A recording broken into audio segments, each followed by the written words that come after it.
2022-ci il Kia K5 GT Line 1.6 motor, 73.000 mil yürüyüş, 6.400 dollar start qiymətlə maşın çıxarılır xərəcə. Maşınımızın ön hissədən tam zədəsizdir, sağ-sol hissələrdən zədəsi yoxdur.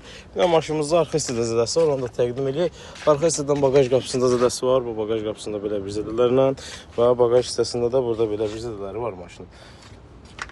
Bufer hissəsində həmçinin stoplar normal vəziyyətdədir, digər hissədə maşını təqdim edək.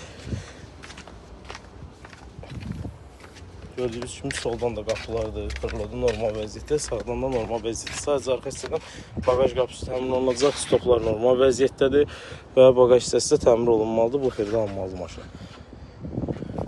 Maşın salonu təqdim edək, açarsız daxil olma, kör nöqtə mövcuddur maşınımızda. Maşın salonu monitor, koja salon, elektronsu dinliyin dar olunması, tam panorama lükran maşınımız da çıxarılır xərəcə. Kimlərə lazımdır, əlaqə saxlayın, köməklik göstərək. Yəni təminə yararlı hissələrlə maşınımız çıxır xərəcə. Buradan da maşın vinini paylaşdım.